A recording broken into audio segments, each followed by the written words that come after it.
What is going on, everybody? We got Jason Aponte in the building for our weekly State of the Franchise event. Jason, how are we doing today, my guy?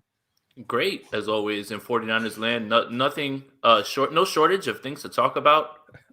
But yeah, just a regular Wednesday, living the dream, 2022. 49ers still giving us immense content and also still have one more game to play.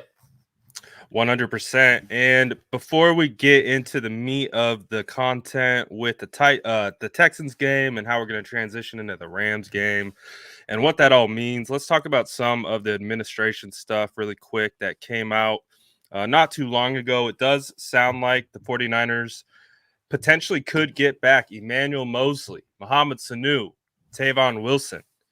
How much of an impact would it be to get a couple of those guys back for the Rams this week?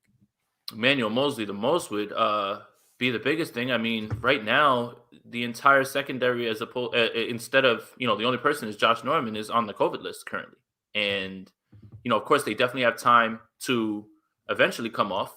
But yeah, right now you definitely need that. You definitely need him back. So we'll find out. But Emmanuel Mosley being back, huge boost to the secondary in a game that it's got to be all hands on deck because it is a must win clearly. So obviously, Ambry Thomas was added to the COVID reserve list earlier this week. Jimmy Ward was added as well, along with Marcel Harris and a couple others. And there was a pump fake on K1 Williams, too. Like, K1 Williams was on, and then he didn't officially go on. So who the hell knows what's going on right now? Who the hell knows? But we do know they have the chance to clear, by this Sunday. Best case scenario would be that nobody else tests or gets anything at this point, and you just try to give everybody back. So absolutely. All right. So that's some of the administration stuff with some of the roster moves coming through. It does appear like the 49ers are getting healthy at the right time. Jimmy Garoppolo spoke today, and I figure we can broach this really quickly just about the thumb, what it means. Jimmy. Language. He's been swearing this year. He's not been holding back. He's letting it rip. Obviously, with Jimmy Garoppolo, he talked today at the podium that they had a throwing session yesterday.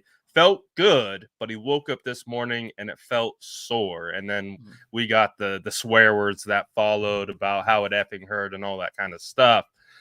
What do you think about Jimmy? Obviously, Kyle Shanahan also spoke today. He's straight up said he's not naming the starting quarterback. I think we kind of knew that. We could foreshadow that. It's going to be another situation where we're waiting for Schefter to tweet it out at like 11 o'clock at night. What do you think? What do you think of hearing from Jimmy Garoppolo today and how he talked about his thumb?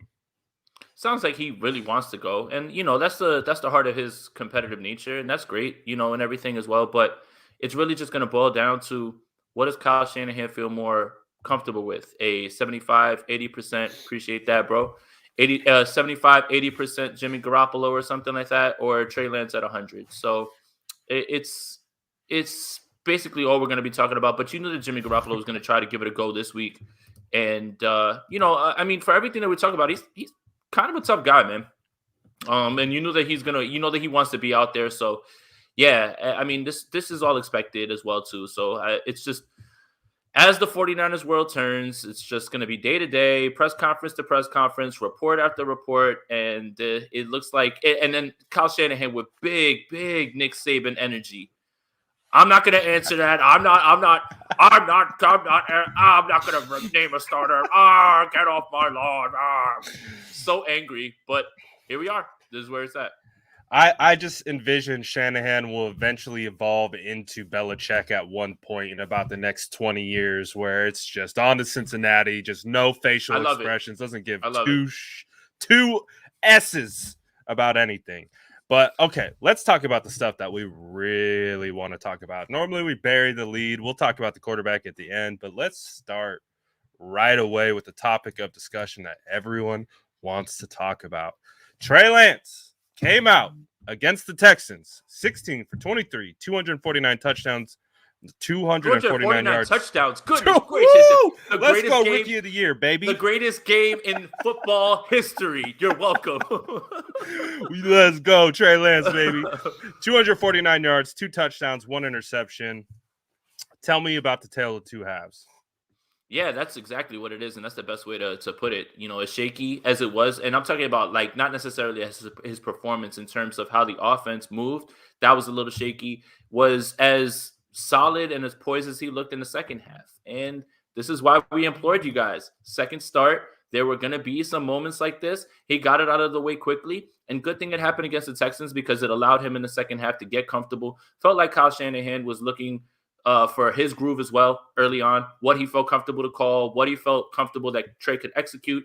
And then whatever they talked about in the second half, they came out and they executed it beautifully. I do think that the drive right before the half that got them 3 points, that was huge as well. I understand that everybody wants more points and you shouldn't just have 3 against the Texans, but all things considered with how the offense was moving in that kind of 2-minute upbeat offense to be able to get points and go into the half and then get the ball back and then execute that way. I think that was a perfect segue into the half. So realistically, you got everything that you wanted from Trey in terms of the glimpses. We saw it all. You saw it all. And realistically, I came away more impressed with, okay, things weren't going well. He did throw an interception, but it never felt like he again buried his head or anything like that. The kid has a short memory and he continues to fire, and that's one of the things that you noticed immediately when you saw him play in the preseason, when you seen him in training camp as well. Is no matter he may miss a pass, he may throw a pick, but he's not going to stop firing, and that's the part that I was impressed with, the poise. The poise was there and it was on point, and you could see, especially in that second half, with the 49ers able to score 20 points after only scoring 3 that entire first half, and those 3 points came at that last 2-minute drive like you spoke about. What were some of the things from both the scheme standpoint and vibe standpoint that you saw from Trey Lance, Kyle Shanahan in that first half, and what were some of the things that you took away, maybe you liked or you didn't like? I just feel like it was a feeling out process for both of them. And again, I'll go back to it. Kyle was trying to figure out what he could call that Trey could execute successfully, and Trey was also trying to get his footing. And again, second start, he understands the magnitude of the game. It was moving a little fast for him, right? But I will tell you this: my favorite throw of the game came in the first half, and it was the designed misdirection play action, which the first read is George Kittle. 99% of the time, that ball goes to George Kittle. It's a 1 or 2 yard gain, and you live to get another down.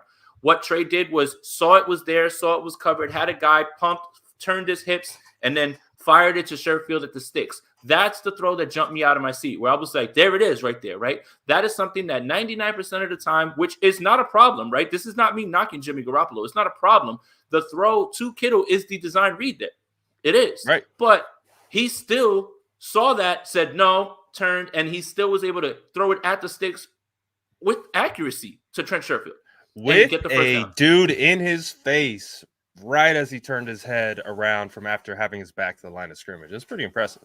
Yeah, and then, on top of Kyle finding his footing, Trey finding his footing, when Elijah Mitchell starts to get rolling again because he has been rusty, that's when things really started to open up, because the running game for a large part of the first half was just, it was okay. Like, you were running the ball to show that you're going to run the ball and you're not going to go away from it. Wasn't exactly gashing them. But as Elijah Mitchell got more reps, because obviously he's been, out, it obviously started to get rolling again. Reps work, and he needed to get back in the flow. And when he starts to rip off run after run, then it opens things up more. And I just, in the beginning, just kind of treading water, trying to figure out what it is, and then in the second half, boom, came out and hit him. But a lot of things fell into place for that to happen. I agree, and I think your point about Elijah Mitchell getting the ball and it's kind of later in the game and kind of offense settling in, because we saw right away we had a run to George Kittle, we had a run to Deebo Samuel, we had like 2 or 3 zone reads with Trey Lance. It just didn't feel like just, hey, we run the football, we hand it off to Elijah Mitchell. We have some of the best blockers, one of the best offensive lines in the league, and we'll let them work. Felt like Kyle was getting a little cute at times, which we've seen a tendency for him to do with Trey Lance. But it really did feel like once the offense settled down, again, the 2-minute drill leading into the half, everything just kind of settled in. You talked about the play action pass that he had in that first quarter. What did you see that pass where he tried to hit Aiyuk in that corner of the end zone. Aiyuk almost came down with the one hand, had a little PI action, but whatever. Beside the fact, talk to me a little bit about that throw and what you saw. Man, if Patrick Mahomes would have completed that pass, that would have been top 10 on every single thing. And, when you look back at it, Brandon Ayuk's arm is hooked, and he's trying to get his other arm up. But the placement, the route, right? That route hasn't been called in a long time. That straight go? When has a go route been ever called? Against single high, like when do we challenge man-on-man coverage? Like when do we ever challenge one-on-one, even when someone's covered?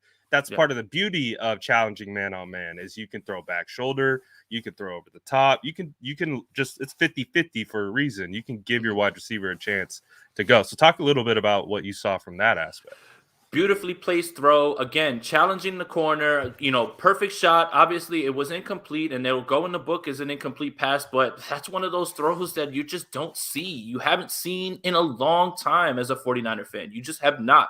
With that sort of velocity at that ball placement in that tight window, right? Like, I mean, it's right past the pylon, and it's literally going to the other pylon. And if Brandon Aiyuk, I have little doubt that if Brandon Aiyuk was able to get his other arm up, he's able to bring that in for a spectacular touchdown. And again, one thing that I'll say is, you know what? That's an incompletion. But where are those attempts to try to draw a PI, to try to hit one of those big plays? It's just not in the arsenal. And for that to come out and show itself in game 2, and obviously everybody loves the Deebo Samuel pass, which we'll talk about, but that's what I'm talking about. You're getting the glimpses of, imagine when this kid gets fully acclimated. Imagine when things are full reps. He's had a lot of starts under his belt. Like, you start to see how explosive this offense can be. And I think that's really what you should have walked away from. Obviously, walked away with, I'm sorry. And obviously, everybody wants the result of the game. Obviously, it's a must win. You want to win the game. But for me, and I don't want this to come off wrong, I was evaluating Trey Lance, and the result really wouldn't have swung me one way or the other. And here's why. Right. There's a world where Trey Lance doesn't play well and the 49ers win. There's a world where Trey Lance plays well and the 49ers lose. So from an evaluation standpoint, I was just watching him more than anything. And the result had little to do with what I walked away with. Now, it was great that they came away with the win, and he was a large part of that. But for me, to see the opening jitters and then to see the glimpses, that throw, the Sherfield throw, the throw to Aiyuk over the middle, which everybody was like, well, I don't know if he can throw in the middle of the field like that. And then obviously the Deebo Samuel one, and then the throw down the seam to George Kittle. You're seeing the glimpses, and that's really what you wanted to see from Trey Lance. And I think that's what I walked away with most impressed by is man, it's start 2. And I get the opponent, but everybody told us the Texans, we need to worry about them because they just beat the Chargers. You can't have it both ways. You can't in one breath tell me that you need to worry about the Texans because they beat the Chargers and then say, well, it was just the Texans. No. Keep that same energy. Hey, Justin Herbert's a young goat out there, man. He's up and coming. So I mean, and the pass defense for the Texans is top 10. They're top 10 in getting takeaways as well too. The only thing that they are really susceptible to, at a large part, is the run. So again, it's strange for me to see people move the goalposts in terms of, well, it's the Texans. But last week you were telling us to not take the Texans lightly. It's, again, you can't have it both ways. So for me, you see the glimpses. Damn the opponent. Don't care about that. Those throws, I don't care who the opponent is. Those throws, some of those are not going to get knocked down. That throw to George Kittle, there wouldn't have been a defender there. Nothing like that. The Deebo Samuel throws on a rope, a 40-yard throw that the ball never left the screen. It was on a rope, straight. Right. And it wasn't overthrown, underthrown, anything like that. It was exactly where it needs to be. So again, you saw the glimpses, and that's what you should have walked away with. It was fantastic. And we'll get into a little bit more here in a second. Big Des says, last time we beat LA, we out physical the line of scrimmage. Dogs like Deebo, Kittle live for this type of game. Watch out for Wilson to assist Mitch in the backfield 100%. And Big Des, 40 more runs. We will definitely be touching on the Rams matchup, the preview, what that's going to look like. But let's stick right now for the Texans. But in fact, Jason, we have some media coming out from camp right now, or not camp, from practice of Jimmy Garoppolo throwing the football. So Thumbgate continues, Thumb watch, ladies and gentlemen, as my screen goes nuts. Let's see if we can get an accurate video of it. Wanted to see. So we got Jimmy Garoppolo. This is from Matt Barrows of The Athletic. There you go. You see Jimmy Garoppolo letting that thing rip to Kittle. Came out pretty nice, if you ask me. What do you think about that throw? Yeah, I mean, when you hear what Jimmy Garoppolo said, that it almost feels like the web is coming out and like ripping apart when he throws the ball. That's impressive, man. Realistically, that's impressive. I mean, I don't know what percentage he's at right now, but look at that. That's not bad. Right. That's not bad at all. That looks like someone who could play a game potentially. I mean, yeah, I mean, that's not what everybody wants to hear. But, the other thing is that, like we talked about, last week, a lot of people didn't like when I had this to say, but it's clear that if he's 100%, it's going to be Kyle. I mean, it's going to be Jimmy, right? Oh, yeah. But obviously he's not going to be 100%. So again, it boils down to, what does Kyle trust? Jimmy at 75, 80%, whatever it is, or 100% of Trey. And I think that's where he's at with it. Also, he's just tired of our shit more than anything. He doesn't want to hear about anymore. Like, he's just tired of all of us, man. Like he knows exactly what he did today by like his opening statement. I haven't made a decision. Don't ask me. And that's it. I'm not telling you. Like, I'm gonna reveal it right before the coin toss. Like type stuff. So it's like, it is what it is. It's up to Kyle, and there's really nothing we can do. We can give our opinions all we want, but there's nothing we can do. It's up to him, man. Absolutely. And we'll touch on more of the Jimmy Trey Lance dilemma as we start to preview the Rams. But let's get back to the game against the Texans. Again, this was our second opportunity to see Trey Lance this year. Obviously, you and I got to watch him in training camp with our own eyes, and then to be able to see him against Arizona and then take 11 weeks off and then come out against the Texans. Obviously, we know it's a tale of two halves, but overall, what were some of the differences that you saw between his first start and his second start?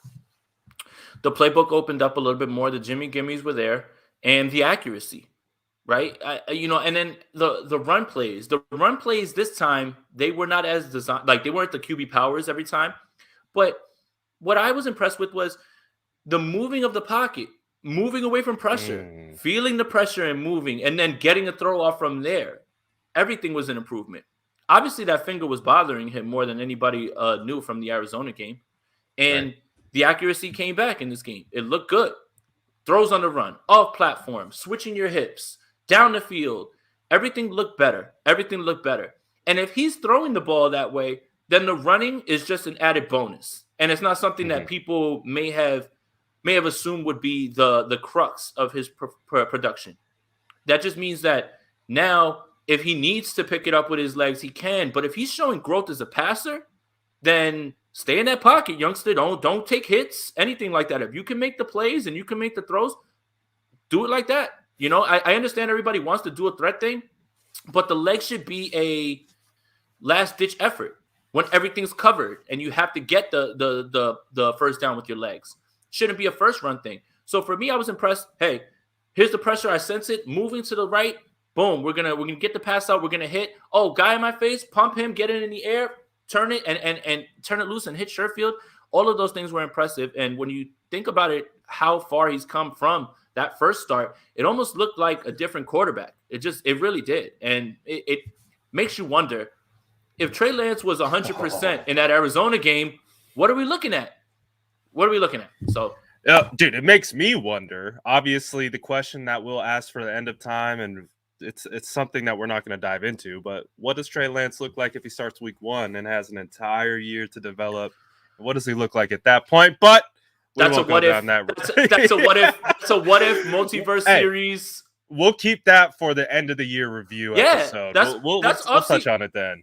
That's off-season content. Like, what if? Like, we just play the season out. Like, what if? Like, the whole other way. Like, what if this happens here? Boom, boom, boom. Yep, exactly. What if the Niners draft Javonte Williams and not Trey Sermon? What if? Ooh, what if the 49ers draft Azeez Ojulari instead of Aaron Banks? Ooh. What if? What if? It's going to be a fun offseason, that's for sure. Chris Royal having some fun, says Jimmy saw Trey ball out in the second half and he decided to start popping some ibuprofen to speed things along. Hey, at the end of the day, Jimmy Garoppolo's a competitor. You don't like him, you like him. It doesn't really matter. The dude, But he's gonna like try. Jason said before, he is tough, man. He's going to do everything he can to get on the field under normal circumstances. So, right. That being said, I want to talk about. We'll probably be bouncing back and forth between Trey Lance and things like that, but I do want to talk about Elijah Mitchell because, for me personally, that was the best game that Elijah Mitchell has had all year. It's the most complete he's looked, in my opinion, all year. Because of the vision and things like that. But what did you see from Elijah Mitchell coming away with 119 yards on 21 carries? Again, 5.7 a clip. We talked about it. We didn't really get going that much in the first half. So talk to me a little bit about Elijah Mitchell and what you took away from that. Just a little bit shocked that Jeff Wilson didn't even get a touch. Not a single touch. Not a touch. And that I don't know, man. I think that kind of pokes holes in my logic that Kyle just isn't trying to turn this over to a workhorse, right? Because, all right, it's one thing for Jeff Wilson to, be ineffective or be working his way back from an injury. But Jeff Wilson has come on the last few weeks. And this is Elijah Mitchell's first game back. So I expected somewhere of 12 to 15, not 21. And then Debo's the other guy. So, again, Elijah Mitchell, he is the workhorse at this point. And still, Kyle wants Debo to get the ball in the backfield because he's missing that Raheem Mostert home run threat. And that's exactly what Debo brings, right? If you look at Debo's games, many of them have that big, long run for a touchdown, but then the rest of them are like 2 yards, 1 yard, 2 yards, right? He's missing that home run guy, right? From like 20, 30 out or even, further out. But for Elijah Mitchell to come back in this game with the way that Jeff Wilson was playing, I think it speaks to just how much Kyle's just like, man, you know what? We're going to ride the rook, man. And I think it does poke holes in my logic of Kyle is doing this out of necessity because Jeff Wilson's been playing well. And Jeff Wilson, if he would have taken 7 or 8 carries, he would have been largely effective. And he ran the ball 37 times. Jeff Wilson didn't get 1 carry? Man. No, but that just goes to speak out. George Kittle got a carry. Right. It goes to speak to how much he trusts Elijah Mitchell, and for good reason, because he's having an amazing year, rookie record for rushing yards as a 49er. And, who knows? Maybe Kyle Shanahan was already looking ahead saying, well, if we're going to run it 37 times this week, next week, regardless of the quarterback, we're going to run that thing 40-something times because we want to keep that offense on the field, off the field. And remember, in that Rams game, a lot of what Wilson was doing was lining up as a tight end and running across and blocking at certain points, right? So maybe keeping him fresh. And I even saw him do that in this game as well, too. So who knows if it's a combination of that. But for me, it just speaks to, man, Kyle really, really trusts Elijah Mitchell, man. He really, really wants to turn this thing over to him. So that really pokes holes in my logic. I agree. And who knows? You know how Kyle is. Maybe it could be a setup because you did indicate a tell when Jeff Wilson is on the field and has been on the field when Elijah Mitchell is healthy. They actually use him as a blocker quite a bit. They use him as a lead blocker. They put him in motion. They'll run that little power scheme and they'll have him as a lead blocker. So who knows? Maybe that's a tell McVay's been watching. He's going to pick up on. Maybe Kyle's going to run a counter off that, hit Hefe in the flat or something. Who knows? We'll see how that continues to develop, but I agree. It was interesting to see that Jeff Wilson didn't get a single carry, but Elijah Mitchell came away with the lion's share at 5.7 a clip in his first game back after injury. That's pretty good. And in the long run, he kind of was like, you can see he just because if that was a few weeks back, Elijah, that's a crib call. Oh, 100%. Even Trent Williams thought it was a crib call. He threw his hands up about 10 yards away. He's like, oh, he's gone. And I'm like, maybe not. That's all right. He came back into the flow, though. He was gassed a little bit. Gassed. Mike says, do we see more Debo inside runs out of the gun like last time we played LA? And what concept was it? To me, it looked like zone split counter, not like the traditional zone split we typically see. Do you have any particular thoughts on that? No, the one thing I noticed, though, is on those jet sweeps now, if you notice, because Jimmy was doing it first where he's turning back this way, right? Like he's not coming around this way to hand it to him. So I think that they're creating angles in a different way now where, Yes. because even Lance did it. This is their way to create an angle where he gets it here. And by the time he hits around, he's already turning by the time he hits Trey, as opposed to waiting for the ball to get here and then cutting. So they're trying to find creative ways to get him to either see the cutback lane or open up an extra hole for him. So that's the one thing that I noticed. So I don't really think that answers this question, but that was something that I had noticed Jimmy doing. And I'm like, well, like, what are they trying to get to? And then I saw Trey do it. And then when I watched the all 22, I'm like, oh, okay, I see what they're trying to do. Like he's trying to get him already to turn that corner as soon as he gets around Lance, as opposed to handing it to him and then getting him to turn, because you want to get him on that cutback lane because they're trying to open it up with those zone blocks to open up the cutback lane for him. Absolutely. And when it comes to blocking, it's about leverage. So if you can change the point and the angle, like I've seen plays from Kyle Shanahan like I've never seen before, where it's a pitch inside run. It looks like an outside pitch, but they cut it inside. They do all different kinds of things like that constantly. And I think what you see come of that is the Elijah Mitchell touchdown that they had in the red zone from Trey Lance, because it looked like it was going to be a zone left, mid-zone left. And they were able to boo out of it and just find Elijah Mitchell in the flat. Being able to modify the angles of the handoff, it makes, I think it keeps the linebackers and safeties guessing. And then they're always trying to cheat, right? So if you get them cheating one direction, you can really take advantage of that. So with all the different styles and angles that they use, inside, outside, I think it's going to continue to evolve. And I think that particular play where Elijah Mitchell scored was kind of a little nuance off of that. But that is a good question, Mike. Yeah, very good question. Let's see here. Talk to me a bit about Brandon Aiyuk. 94 yards, 4 receptions. Could even had a little bit of bigger day. But what did you see from Brandon Aiyuk yesterday? The future, or not yesterday, but the future. That's your glimpse of the guy that's about to be unlocked. That go route in the end zone. Appreciate you, Jesse. The go route that's not in the bag right now. That's for the future. And again, the yak stuff is still there, right? The middle of the field throw, and he's weaving through people, and it's just where you're gonna have to Jesse hit the link. I'm trying to remember, man. I think I bought it from Nike.com. Nike cut the check, by the way. I think I got it from Nike.com. It's a pullover it's a quarter zip pullover. And it's like a windbreaker. And here, look, I'll show it back real quick too. Oh, yeah. So hey, that is sick though. I haven't worn it in a while, so I was looking for something different. I've been a little excited about 49ers football, but I hope that helps, Jesse. I think I got it from Nike.com, bro. So, but you're seeing the glimpses of what Brandon Aiyuk is going to be when this offense turns into what it's supposed to with Trey Lance under center.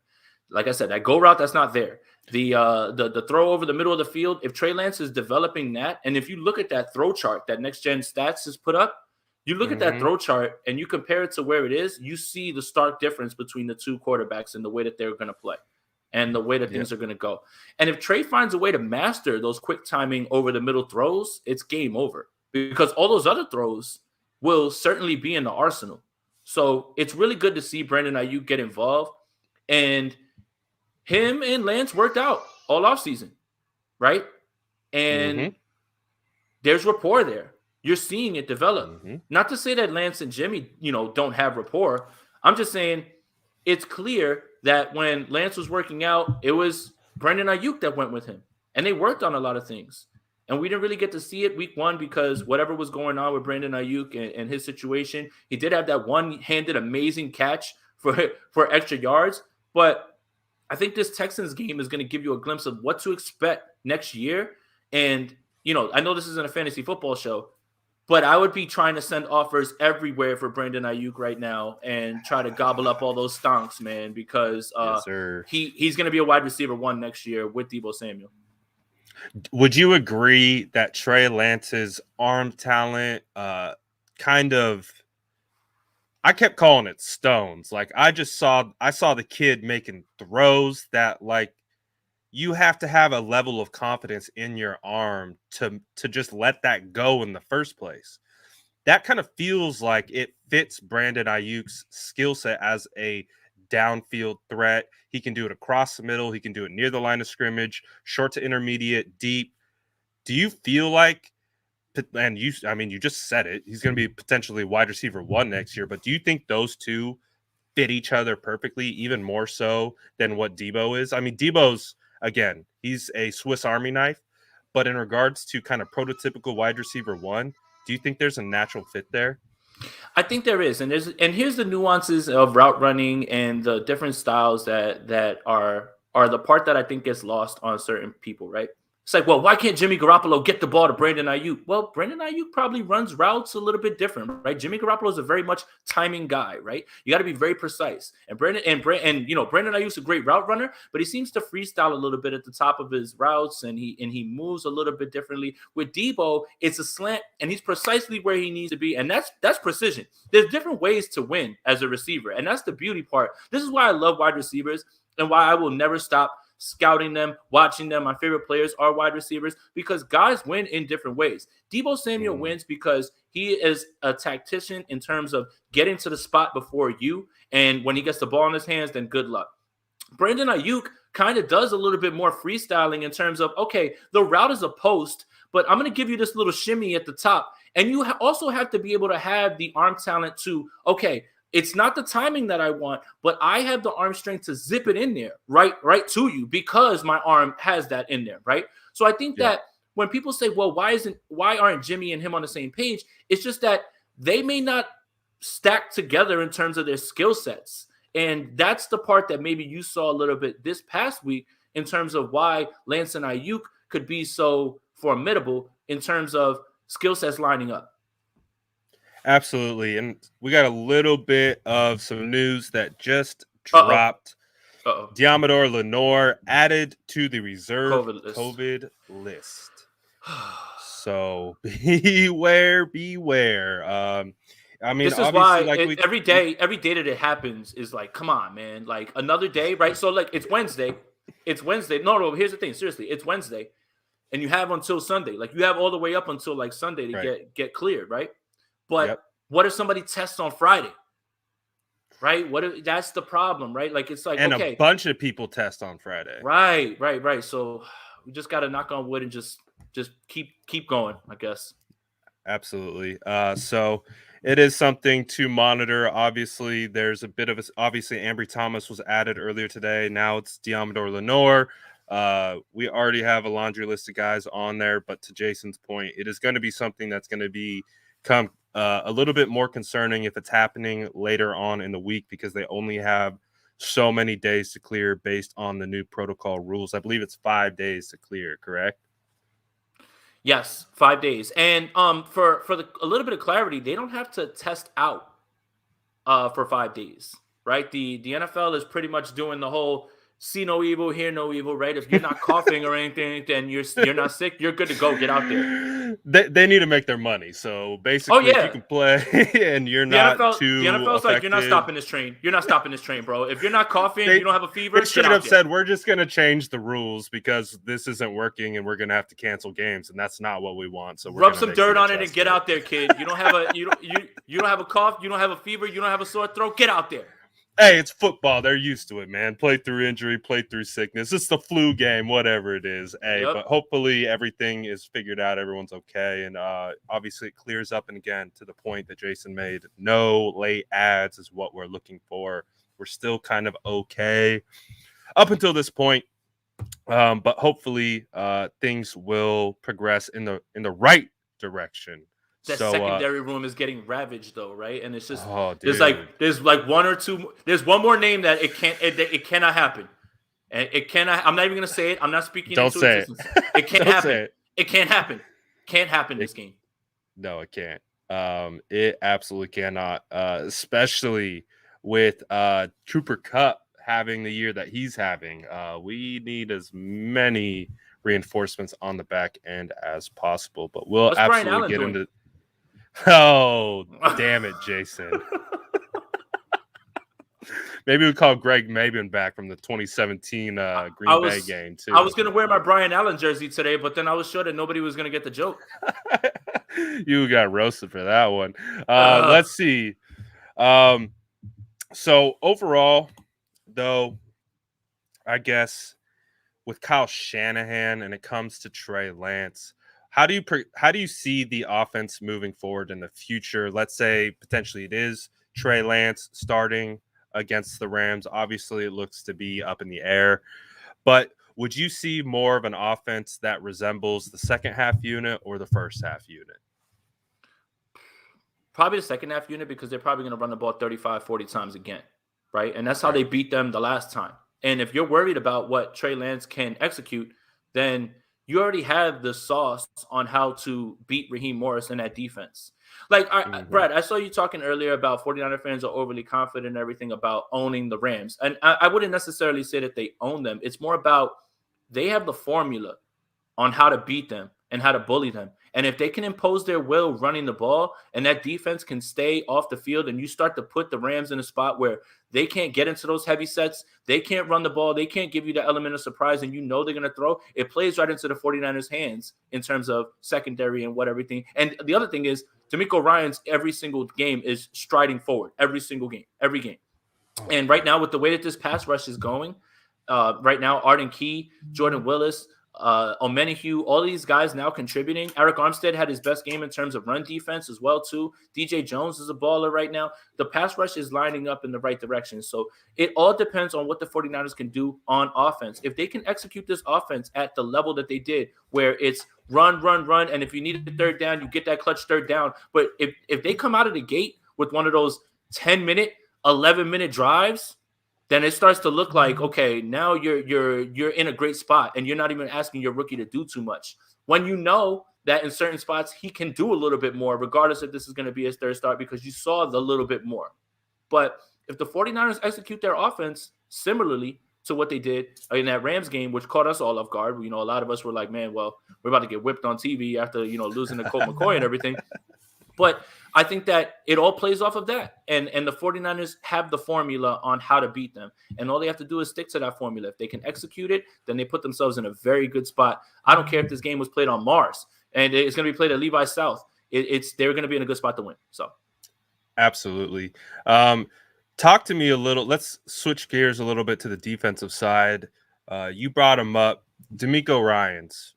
What has he been this year? What was he?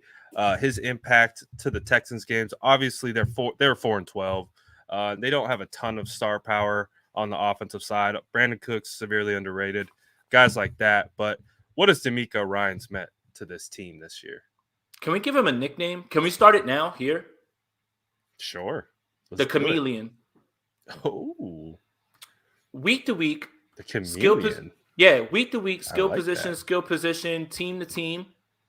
He has a plan to stop things, and it's never the same thing over and over. It's always very specific to the team.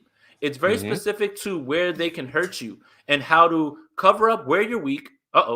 Cover up where you're weak, and then also beat them in spots. And every week he's finding different ways to beat teams. And that portion is the part that gets me super excited about him, right? Because it's not like he's just like, man, rush 4, everybody dropping the coverage. He's mixing things up, and it's all specific to the team. It's no cookie cutter way to stop everybody in this league. So you have to be able to make adjustments week to week. Game planning, what D'Amico Ryans is doing is incredible. The Bengals game, he held them off for as long as he could. Obviously, you can only hold talent off for as long as you can, right? Like Jamar Chase is about to break every record that a rookie ever had, and he's offensive rookie of the year. It's done, right? But every week he surprises me, and I get it, right? It's the Texans, right? But at the same time, you still have to know the strengths of the opponent and know how to beat them. And D'Amico Ryans is doing that right now. And it's just every week he seems to be stacking his better games. And look what he's doing for Ambry Thomas right now. Ambry Thomas keeps stacking his better games at this point. And I think the way that he's riding for his guys, Azeez Al-Shaair's step up, the way that Ambry's been playing, the way that he's been able to have this team a top 10 defense with this secondary, with the corners specifically, not the secondary, with the corners specifically, is nothing short of a marvel at this point. So, man, D'Amico Ryans, the Chameleon. You heard it here first. The Chameleon. I like that. Obviously, he has been getting guys to play really well. But we even saw guys like Marcel Harris, a converted safety, now going to linebacker. Obviously, that was his position group before being promoted to DC. It just feels like he not only does he have a sense for scheme, but he has a sense for development and putting guys in the right spot to be successful. What did you see from the linebackers against the Texans? Fred Warner, Marcel Harris. I think, what did Fred Warner say? I think he spoke very confidently about himself today, which I think was something that was a little bit refreshing from my perspective, because obviously he struggled a little bit in this year. Earlier in the year, Azeez Al-Shaair was having just a phenomenal year, probably the best linebacker on the team before he went down. But Fred Warner said this is the best that he's felt and played all year. What do you think about Fred Warner and Marcel Harris together against the Texans? Great news. I mean, it couldn't have come at a better time at this point because it doesn't look like Azeez is going to play in this game. And hopefully, once the 49ers move on, yes, let's go there. I don't want to be no negative vibes at all. Once they move on, then he can come back and this team could become more healthy again. It's about getting in the dance and being healthy. And Marcel Harris is such a nice thing to fall back on because he has experience in the scheme. And I always felt that he was better suited to play closer to the line as opposed to being a safety back there.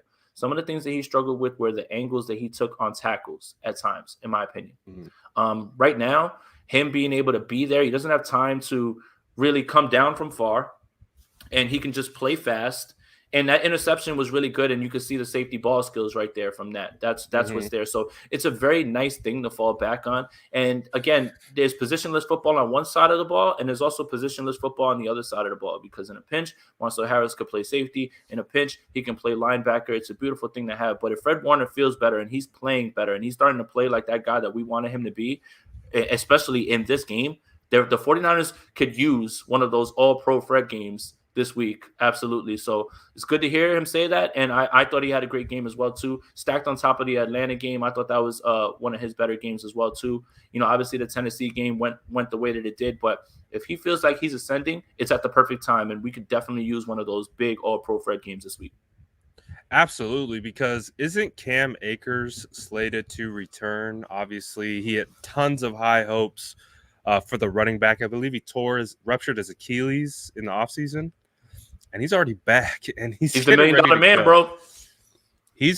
Guys like that are built different. We understand athletes heal at a much faster rate than us normal people. But those two are going to be imperative in having to stop the balanced attack of the Rams beating you with Stafford and then beating you with Cam Akers, right? They're going to have to be doing it all. Well, I want to say this. I expect Cam Akers may play a little in this one, but Sony Michel has been balling. And he looks like the guy that a lot of people thought he was going to be coming out of Georgia. And a lot of that has to do with what the Rams have done in terms of their philosophy shift, which they do it every year, basically. Whether it's switching from 12 to 21 personnel, usually they come out on fire. They start lighting people up. Things kind of get a little murky in terms of their production. And then McVay shifts to something else and they get a little bit more back on track. What changed here was they started off hot. Things started to go a little different, right? Stafford wasn't playing as well. And then they moved to this big, heavy personnel with a lot more tight ends. And then they unleashed Sony Michel. And Sony Michel is a perfect fit for them. One cut guy, get into the hole and go. And he looks like that guy that everybody else thought that he would be when he was in New England. So, right. Yeah, Cam Akers is going to play in this game, but Sony Michel has been playing very well. The reason that the Rams were behind the 8 ball against Baltimore was Matthew Stafford leads the league in pick sixes. And I don't know what – I don't understand. I don't understand how he makes some of these throws where it's just like, my God, did you see that? And then he'll make a throw and you're like, my God, did you see that? What was that? Like, what were you looking at, dude? It's insane to me that he has these – spikes, and a lot of that was masked by the fact that Lamar didn't play, and if Lamar plays in that game, they probably run away with that game because for a large portion of it, they weren't playing very well. And Sean McVay is doing a lot to get Odell Beckham involved and running a lot of plays for him. May not be the guy that we remember with the Giants, but he's certainly not washed like I heard early on in the season at all. So Sony Michel is the part that the 49ers run defense has been great. But I think Sony Michel deserves a greater deal of credit. And I also do think that Sean McVay, while he may not be a great in-game adjuster, that's always been a Mhm. knock on him. He always finds a way halfway through the season to switch his game plan up to something different to maximize the success. So I'll give him that. Absolutely. And I think that's a good transition into kind of previewing the Rams game and all that kind of stuff. Obviously, you talked about it earlier. I kind of tweeted something about like the way people are talking about this game. Now I get it, we're fans, like or media, and how much impact do we Oh, really we're have media?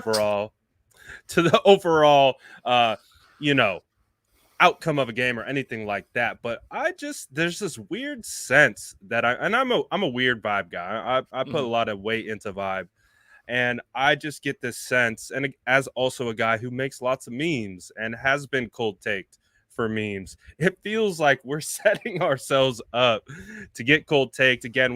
But it's just not our fan base, it's national media, it's the ownage of the Rams, it's this narrative that's being pushed. We've seen it time and time again. Oh, the 49ers are supposed to take care of Seattle. Well, we're supposed to go and take care of the backup Cardinals, all those kinds of things. So the narratives. And then the energy is like off. Do you have any concerns about the actual game itself? Not necessarily the media talk or anything, but what is your confidence level from an on the field standpoint going into this game in a must win?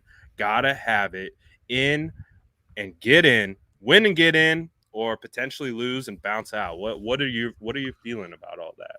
Well, I'm picking the 49ers, but it's not some sort of wash away game, right? Like that initial Rams game, I think that's a one-off. And if you want to look at, again, I literally just told you that the 49ers have the formula, but the Rams are fighting for the division, so they're not going to lay down.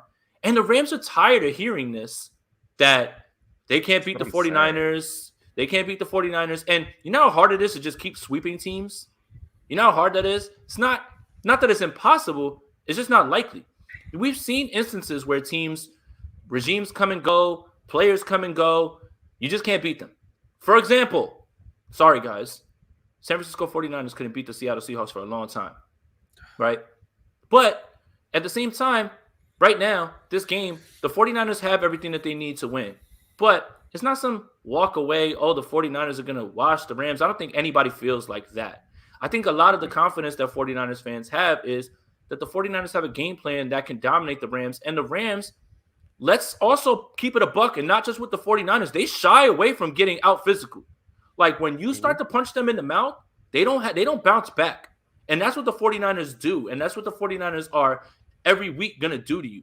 I believe it was Chris Carter who said on Good Morning Football, you can practice all you want. You can be in shells. He was like, but the way the 49ers play is different. And he was like, and you're not ready for that week to week. Now, they can do that, right? Don't turn the ball over. Control time of possession. That's a formula that can beat many teams. Mm-hmm. But I think the Rams shy away from when things are not going their way. It can snowball a little bit on them. And that was before Matthew Stafford got here. And we saw it in that Monday Night Football game where it started bad. Matthew Stafford throws an arm punt, then throws a pick six, and things start to feel like, okay, they don't have a shot to get back in this thing at all. And they kind of lay down a little bit. That's the thing. So the 49ers have to impose their will. In terms of winning the game, yes, I think they're going to win the game. But I don't think it's going to be as easy as the Monday night game. I think that we're going to get one of those like down to the wire type games. And if the 49ers execute the way that they can and the way that they should, then they should win this game. Now, a lot of that is dependent on who's going to be there in the secondary as well, too.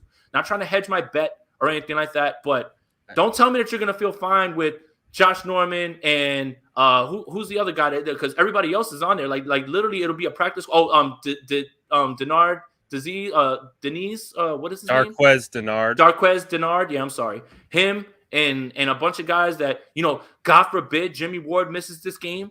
God forbid. Then things become a little bit different, right? Because you saw the immediate impact that Jimmy Ward had in this game.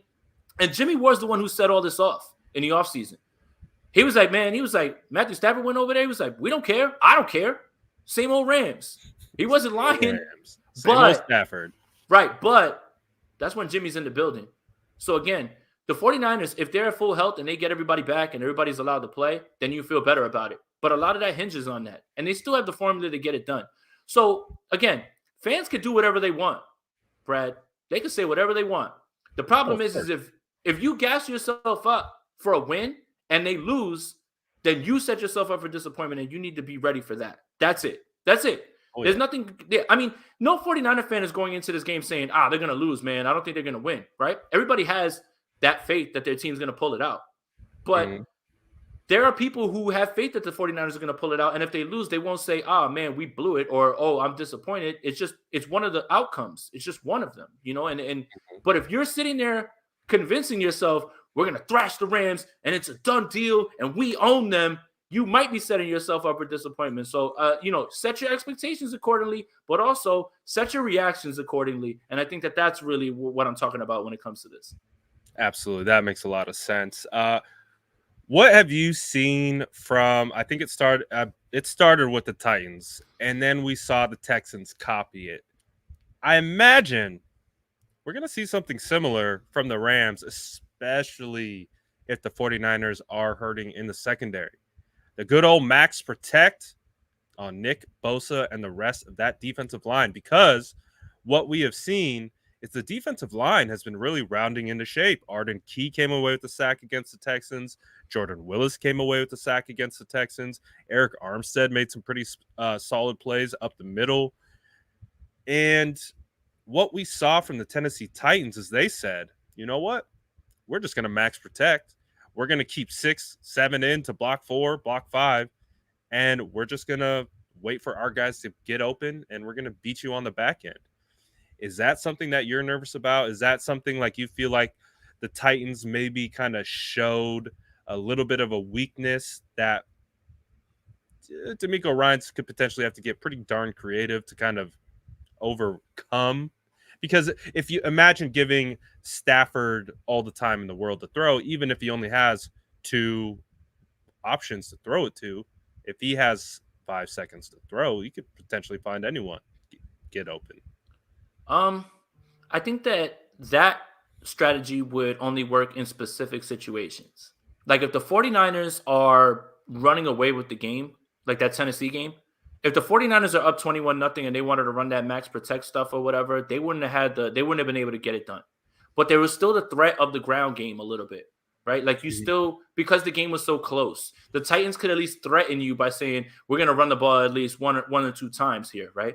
If the Rams are in a close game, then that concerns me a little bit more, right? Because then you can still do those heavy formations that I was talking about that the Rams have been doing, which essentially could look like max protect, but you would have the numbers to run the ball as well on the back end. And then now that brings linebackers up. Now that brings people up. And now you can take shots over the head now, right? Van Jefferson is their deep threat. And he's a guy who's come on a little bit lately. So I think it's specific to the situation. If the 49ers are ahead by a bunch, then run all that max protect you want with no chance of the run and try to throw yourself back in the game and everybody play their keys and they should be fine. But that game was way too close where guys were still trying to cheat to the run a little bit and they still weren't able to be back in position, even if it was 7-on-2, 7-on-3, right? The same thing is you're still at least have that in the back of your mind that, hey, this could be a handoff or something like that. Or, hey, this could be a screen or something like that. Like it's specific to the situation. If the 49ers in that Titans game go up, then you can throw the run out of there and they become super predictable. But if this game is close and that's what they want to run, sure, it's a concern. But you have to hope that D'Amico Ryans has seen it and run with it a little bit more, and he understands that. But again, I would love it for the secondary to be at full strength because you need all of those guys to be smart. You need all of them to play their keys. And a lot of the guys will tell you in Tennessee, they missed some assignments, especially on third down. Right? Like on third down, that's something that, obviously people were torching, but you need those guys to be smart. And especially with somebody like Cooper Kupp, he's not somebody who is like this burn you down the field, amazing route runner. He's smart and he understands coverages. I don't know if anybody saw I believe it was after the Jacksonville game where, a reporter comes up, asks a very simple question about what he saw on the touchdown pass. And he said, well, I knew they were doing fire zone and 2 was coming down over here. So I knew that if I got by 3, I moved up there and it gave me that whole shot. Like the guy understands coverages. He's one of the smartest guys on the field. So 1, he's a very good route runner for sure. But 2, he's very, very smart and understands coverages and knows where to sit routes, knows where the coverage, knows how to manipulate the coverage. Right. And the thing is every zone has a place for you to go with the ball. You can't cover everybody. You can't cover everywhere. That's why it's a zone. he'll know exactly where to go. So that's really something that's a bit of a concern, but you just have to hope that D'Amico Ryans has a plan for it this time. Absolutely. So it's going to be a fun chess match. It really does feel like it's going to come down to coaching, as it kind of seemingly always does in this matchup. Kyle Shanahan for Sean McVay. You had what's his name, Kyle Brandt on Good Morning Football talking about dunking his head in the toilet and giving a little swirlies and all that stuff because the 49ers own him. Do you think Sean McVay is going to come out with a vengeance to try to tear down this team? So I think part of the talking points that I've heard from fans, obviously running my social accounts, is, oh, well, they're already in the playoffs. Does it really matter? Like, are they going to rest guys? What if you had to put yourself in Sean McVay's shoes? How would you be preparing your team to face the 49ers? He's tired of it. How could he not be? I swear they're all tired of it. He's tired of it, and he has a chance to win the NFC West. That means something. So you have two things at stake here. Win, and you win the division. And win, and you beat Big Brother, right? My brother used to whip my ass in Madden all the time. And guess what? I would keep playing, and I would try different things, and it wouldn't work. When I broke through, that was it. He quit. In 04, he quit. He was like, I don't want to play anymore. I don't want to play anymore. I'm retiring. I was like, well, you retire with the L, and you go away. Same similar thing, right? Like Kyle Shanahan, when he plays Madden with Sean McVay, he's like, hey, bro, I'm running to the right. Come meet me here. Up, can't stop it. Hey, I'm going to run that play again. Up, can't stop it, right? So Sean McVay's got that whole mindset, right? Like, Mom, he's doing it again. Mom, tell him to stop. Mom, tell him to stop. Mom, please, I want to win.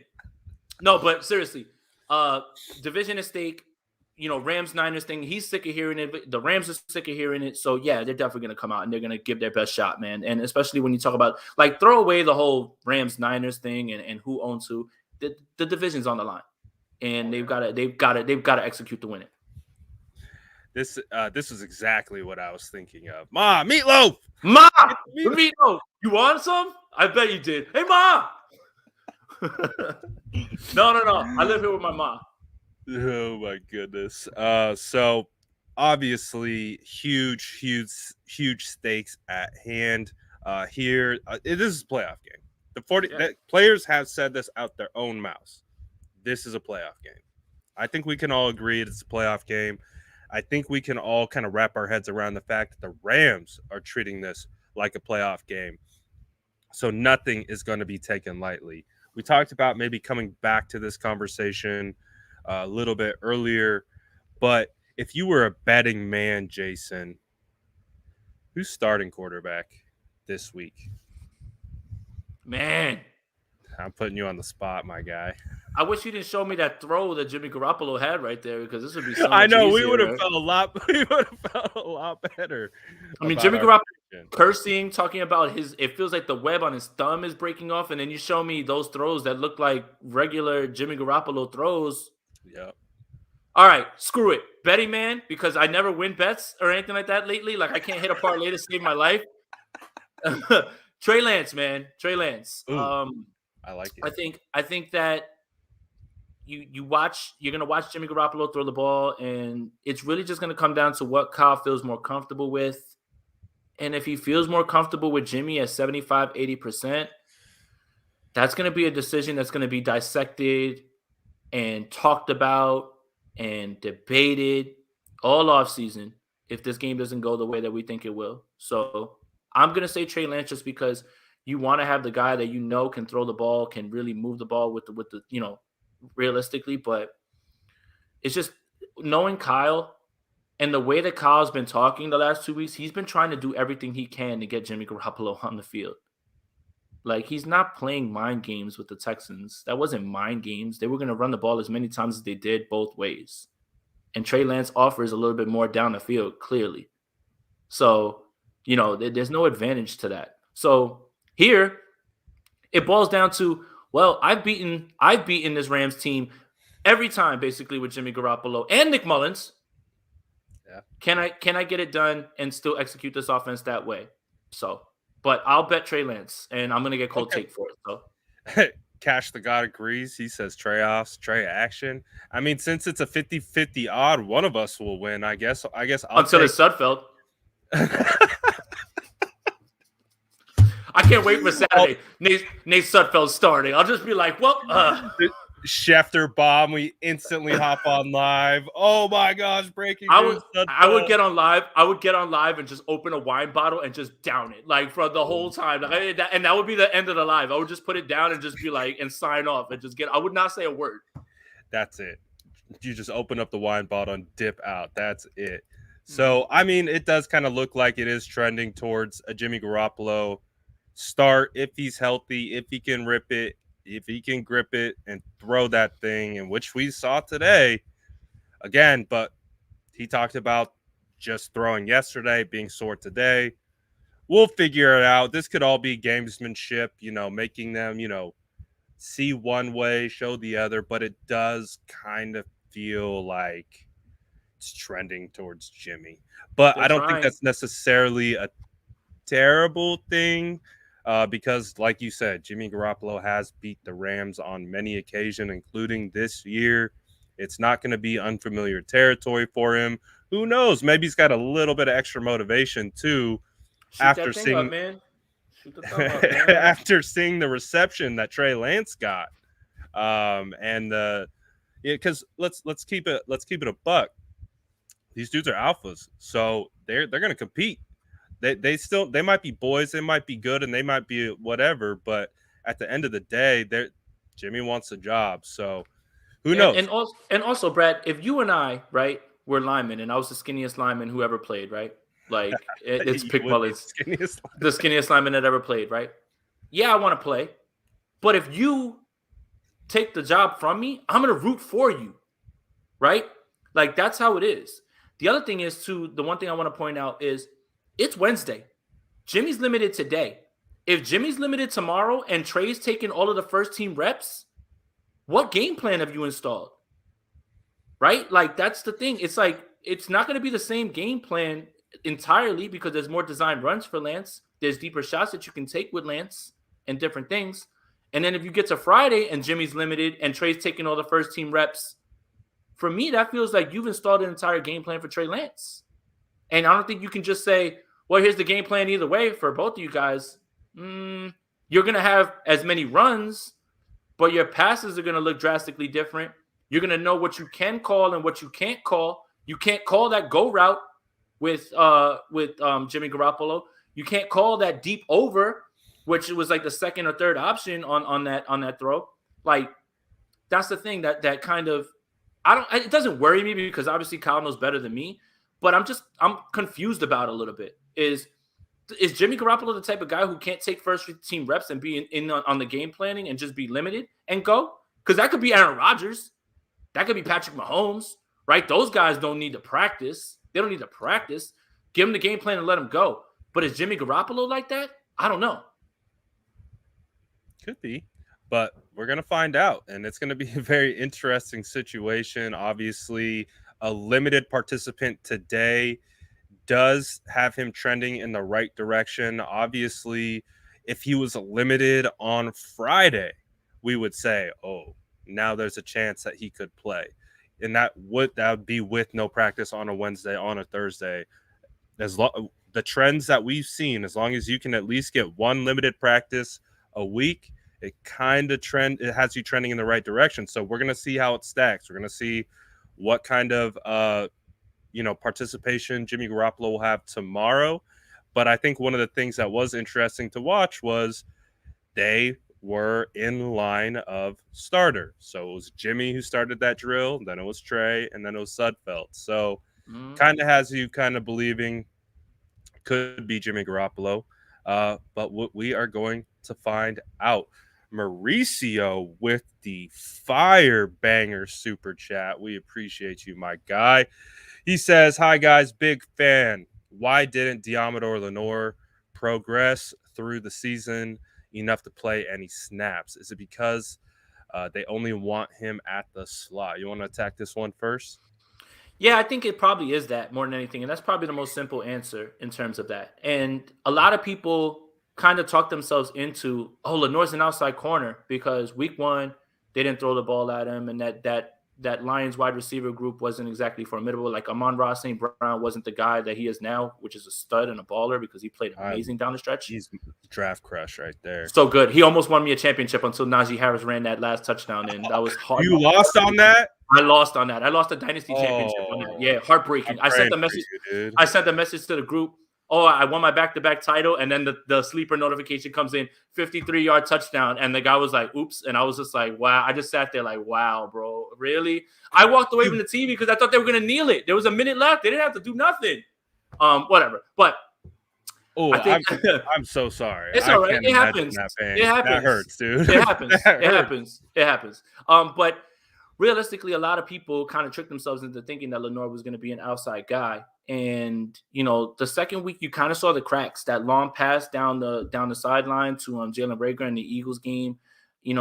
At times, he played well, wasn't really tested. But I think he is more suited to be a slot. And I think that that's the way that they envision him. And, I think that those first 2 weeks were kind of a tease, but in the wrong direction in terms of he might be put in a spot where he's not going to be successful. So I really do think that he's going to be the guy that if they don't bring K'Wan Williams back, would be their slot. So, I mean, probably the easiest answer and probably the most obvious one, Mauricio, but I appreciate the contribution, bro.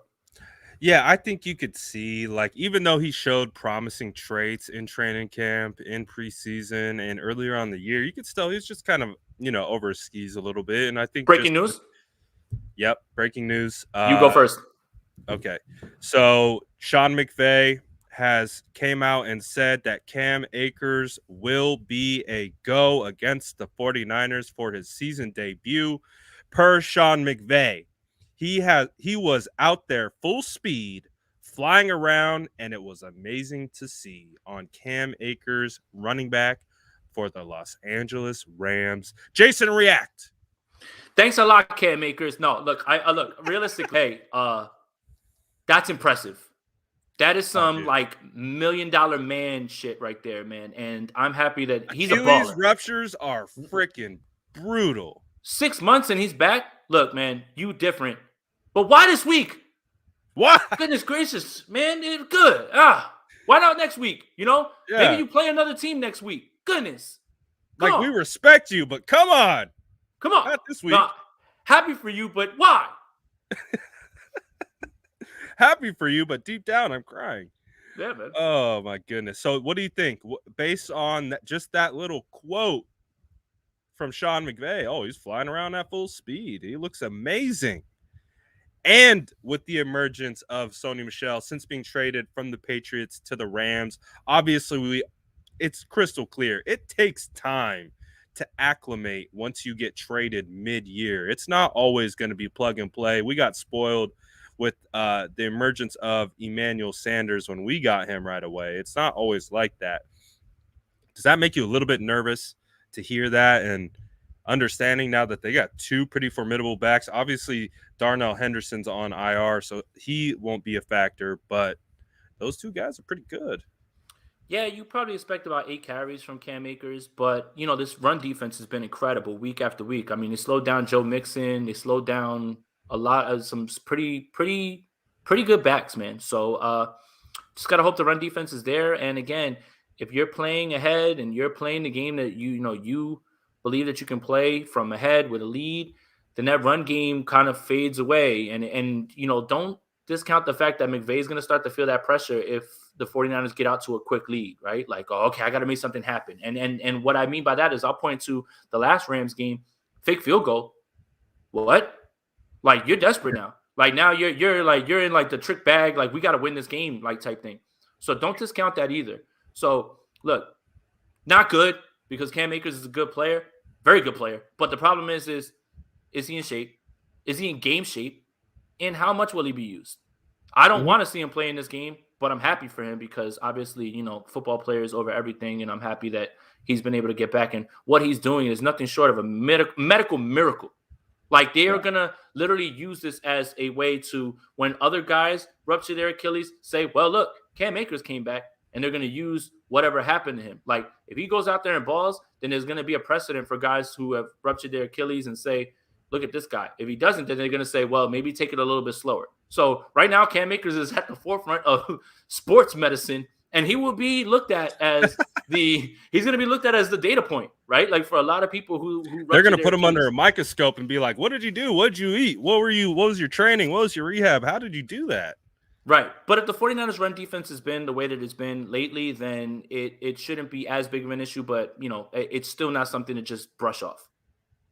Absolutely. So that is going to be something that is added to the intrigue of this win or go home game. Are you concerned at all? Do you think that the Falcons will help the 49ers at all and take down the Saints? I mean, it is a competitive rivalry between those two, so there might be some skin in the game for the Falcons to beat the Saints, but do you think they're going to help us out? Because from my understanding, if the Falcons beat the Saints and the 49ers lose, the 49ers are still in. Like, that's correct. One of the only like silver linings left. Do you think the Falcons are going to do anything for the 49ers? Or is it the Saints kind of getting back to full speed a little bit? I really wish that this game was at 1:00, because then, I mean, not for the 49ers. I mean, it is at 1:00 California time. It's all about, 1:00 Eastern time. It would have been really, really dope if the Falcons and Saints played at 1, and then the 49ers know exactly what they need to do going into this game, whether they need to play guys. But that game starts at the same exact time as the 49ers. So for me, 49ers, put that shit out of your mind. Put it out of your mind, man. Like, you've got to win your game. Win your game. And bless the Saints' heart. They tried so badly last week to lose that game. They tried so hard to give it to the Panthers, and the Panthers were just like, nah, man, we don't want it. We don't want to win. Nah, man. Taysom Hill's throwing balls right to Panthers defenders. They're dropping them. Realistically, the 49ers are playing for two portions of fan bases. One, 49er fans, and two, America. Because guess what? If the 49ers don't make this and the Saints do, your Saturday football will involve you watching Taysom Hill playing quarterback in an NFL wildcard game. So, America, we got you. We're trying to save you from this. We are trying to save you from this. And the 49ers are playing for 49ers fans and America. Because otherwise... No pressure. No pressure. But otherwise, you will be subjected, because I know people will be upset, well, the 49ers didn't make it. You know damn well you're going to watch that game. You will be subjected to having to watch Taysom Hill throw a football for 60 minutes. Good God, I can't think of another way that I would rather do so many other things, but I probably would watch myself, man. It's just no pressure, 49ers. Go out there and do it for America. America needs you. No pressure. Machiavelli says, I tore my ligament on my same thumb as Jimmy right now, which I found funny in itself, but I can't imagine throwing a football. So good luck, Jimmy. That's an interesting insight there from someone with a UCL tear. The other thing is that they'll just shoot that thing up with all pain meds and everything, and it's really just going to come down. It's really just going to come down to adrenaline and pain tolerance at that point. Yep. If they numb that thing up and he's able to hold the football, that's the other thing. It's like they'll give him everything that if he says he's going, they're going to shoot that thing up until he's like high in the sky, man. Like, and that's just where it's at. And one of the things he talked about today is that they're working through different ways to tape it. I think, they don't want it to be like moving. So as long as it's pretty much stationary and yet he can still grip, they can shoot it the hell up so you don't feel a damn thing. Might be the recipe for success, but we're going to find out. It's going to be quite the week of developments from practice. So it's going to be really interesting to watch. All Niners says, I agree, Jason. If Jimmy Garoppolo starts, he'll be on a short leash. Trey will be prepped all week to start, so Kyle will be more willing to make a mid-game switch. I hear that. That's a very smart sentiment right there. And yeah, I mean, I think that's another thing too, is he's preparing both of them because he is going to take it all the way up. And I think he does want to have that option. So, I mean, as long as things don't get out of hand, like if God forbid somehow this game turns out like it's like 21-0, don't throw Trey Lance in there and say, go save us, kid. Okay. Like that's not going to be where it's at. Like you need to know in those first two drives, okay, he's doing this, he can do this, he can't do this, then you got to make a move, right? Like don't put Trey in some spot where it's like, now you're asking the kid to be Superman and save the season, because that's not fair either. But I agree with this. Absolutely. Mike says, and we appreciate you guys for the super chats. We really do. Appreciate that. So we got, do we see more over-under fronts from our D-line to give Stafford and their O-line a different look? I defer to you. I would imagine that they're going to try to do a couple different things in regards to stunts and trying to mix it up to be able. So one of the things that I watch when I watch the 49ers offensive line is I get to watch all the defensive stunts and different alignments that they roll out against us, the way they are able to manipulate and gain the one-on-one matchups. Hell, you can even go back to the Monday Night Football game, I believe, when TJ Watt, what did TJ Watt get? He got 4 sacks that game. Yeah, one of the got things, 9, right? Baker had 9 sacks in that game. God. But one of the things that I was watching was how they were scheming it open. They were getting all 4 offensive linemen sliding, and they were getting them in one-on-one matchups that was leaving TJ Watt on an island with a right tackle, and he was just going to work. Obviously, if the 49ers and DeMeco Ryans can continue to develop certain fronts over, under, whichever way you want to go, and or a mix of just different types of combinations and blitzes to be able to take advantage of gaps and get those one-on-one matchups, because that's the problem right now. Someone asked in the chat earlier, what's going on with Nick Bosa? Nick Bosa's getting blocked by like 3 people every play, and unfortunately, like, we're not seeing those same types of alignments where we're able to somehow get Nick Bosa on one-on-one matchups. It's just not occurring. But I think that's also why we're seeing guys like Arden Key. We're seeing guys like Willis get some sack production and kind of clean up, because they're sending so much help to Bosa's side. So I would like to see some different looks for sure. I would like to see the offensive line look really confused out there. So hopefully that is the case, because I do want Nick Bosa to come away with a couple more sacks. I think he needs it. It's been a while, because he hasn't got a sack since week 15 against the Falcons. And it looks like TJ Watt is running away. So, yes, I would love to see some different alignments up front. And we saw them installed at training camp. So would love to see more complexity from those situations. I think that would be phenomenal.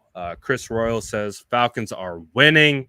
Book it, baby. Hey, we're all complimentary, or we're all Falcons fans. As a lifelong Falcons fan.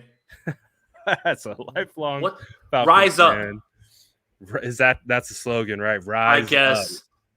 Like a falcon we soar, apparently. So, yes, there's a lot at play. Obviously, what we're going to see is we're going to see a lot more information come out this week. Is there anything that comes to the top of your mind that you wanted to talk about, Jason? No, Brad, just what a year. And hopefully this isn't the end of it. I want to talk about another game. So yeah, go get it done, Niners. However, don't care. Don't care the quarterback. Don't care. Win the game. Don't care. We all have our opinions and everything, but at the end of the day, we're still fans at heart, right? Like all of us. And I don't want to be right. I'd rather they win. So I don't care who the starter is. If Cobb throws Jimmy out there and Jimmy wins, great. Then they move on to the playoffs. Amazing. If he throws Trey out there and they win, great. They move on to the playoffs. I don't care. Just win. And I think that that's how everybody should be feeling right now. But a lot of what I just looked at, I just opened up my Twitter real quick. There's a lot of freaking out going on in the timeline right now. Is there? And I'll tell you this. Oh, boy. I'm here for the chaos. But at this point, you have to remember that we're so out of control with this. Like, we have no control of it, and we just got to kind of roll with it. So it's going to be an interesting week, to say the least. Every day will be some new news. Every day will be something that comes out, a video. That video has got me really starting to think now that maybe my Trey thing is out, But yeah, it's going to be interesting, man. One way or another, this team will always always give you something to talk about one way or another. It's never as easy as just, hey, we're going to roll with this guy. We're going to try and see what happens. It's always going to be some sort of drama. But that is the fun of being a 49er fan. That is the fun of being a 49er, especially in 2021, 2022. So absolutely. And I just had a realization, Jason. Mm-hmm. If I'm not going to actually say it. Okay. But the season's almost over, right? Mm-hmm. Whether we agree or not on how far we go. One way or another, it's in the next few weeks, it's going to come to an end. There you go. That means the state of the franchise episodes. I mean, we'll keep having episodes throughout the offseason, but this is a staple of the year. I want more of these. I want playoff state of the franchise episodes. Obviously, I mean, we've had a solid 500 people in this live the entire time. That the energy in the chat always, each and every week for these episodes are so fire. I want to experience state of the franchise playoff frenzy hype. That's what I want. If we are able to do this for one more week, then we need to step up all of the content. Meaning, state of the franchise, we should bring in heavy hitters to also be on here with us as well too. Like, there's a lot of things that we can go with it, right? Like, I know I have ideas for what I want to do if there's a playoff game. Spoiler alert, maybe a round table might come back. Spoiler alert, maybe 2 round tables will come back where we split it up and there's 3 and 3 and 3. Like, look, man, there's a lot of ways we can go with it, and a lot of it depends on how this game goes. But again, as 49er fans, I know everybody has their opinion on who they want to start at quarterback. A lot of what you saw last week was very exciting, and you should be excited. No one's trying to take that away from you because you should be excited. But at the same time, just win the damn game. Win the damn game however you can. I don't care how you do it. If it's Robbie Gould kicking 7 field goals, I'm happy. I don't care. Win the game. Win the game. I don't care. Yes, we want the 49ers to win. Also, we want the Falcons to win, just for a little bit of an insurance policy. Rise up. That would rise up, baby. Let's go, Matt Ryan. Let's go, Matty Ice. Dip into that MVP juice, man. Get it back, man. Yeah. Figure it out. Go talk to the Monstars, something like that. Get your powers back. Oh my gosh, seriously. Figure it out, guys. Taysom Hill. Come on. Dude, come on. Please don't do this. Please don't. Yeah, seriously. We need that insurance. But Jason, the hope is next Wednesday we are back right here in these seats, hyped as hell because the 49ers have made it into the playoffs. We'll be back next Wednesday, I think, regardless. Obviously, we obviously understand what we want the outcome to be. I think that's safe to say for everyone. Jason, tell the good people where they can find you, where they can ingest more spicy Aponte content. I felt like I was chilling today, even though I drank like a half a Red Bull before I came. Oh, you were very chilling. Yeah. But that's just the vibe. That's for now. It's always those post game shows that I'm always like off the handle, like, and I'm just like, and then I watch back later, and I'm like, bro, what the hell's wrong with you? Shut up, man. All right, so like, God, somebody shut this guy up and cut his mic off.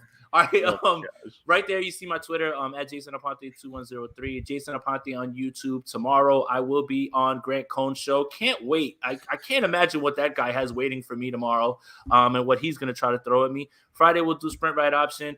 Unfortunately, fantasy football season's over, so no more fantasy football content until we get into Dynasty Talk, and then Sunday post-game reaction, and then hopefully we get to do it all again and get ready for another game. But close to 5,000 subs on YouTube. That's right. Right. Where are you at now? I think it's like 4,950 or something like that. Very close. Obviously we're on dual streams right now. Yep. So if you're with my stream on the SF 49ers and you're not following Jason yet, do that right now. Stop. I'm Chris Borland. I'm Chris Borland subs away. Chris Borland subs away. 50. It's 50. I mean, there might be 50 in here who haven't subbed yet, and they just haven't made the conscious realization. So if you have not subbed, let's get Jason to that 5K today. I bet we can do it. I'll try to get you a shout out on my page too. Woo. Let's get Jason. That's the highlight. To 5K today. That's the highlight of my year if I'm able to get something like that. But yeah, But yeah, and also for anybody who's here, old or new, You anything son like of a that, gun. like this video, subscribe to both channels, hit notification bells because the content does not stop. We will be in Mobile. We were just talking about it. That's something else that we're jazzed about. But right now, we're really focused on this team right now. Wanda with the sub. Let's go. Already got the W in front of her name. You don't even have to change it. Whoa, Wanda. Whoa, Wanda. Whoa, Double Wanda. double W's. Double dub. Let's go. We see all you guys. Again, we appreciate you always supporting both Jason and I's channel, doing it all. Again, we will be back to break it down. Obviously, Jason and I both have content scheduled for the rest of the week and, of course, for the rest of the offseason. It's going to be a blast. So tune in with us next Wednesday for our weekly State of the Franchise episode. We will see you guys on the other side. Until then, let's get this danked up. What do you got for us? No, just that one comment from Lee Ving, cross streams. Is that good?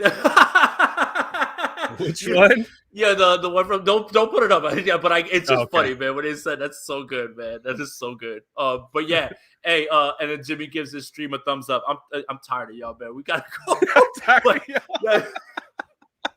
But hey, look, guys, enjoy the week. Let's go Niners, and thank you guys as always, man, for tuning in. Appreciate y'all. This was a lot of fun as always. Absolutely. You guys have a good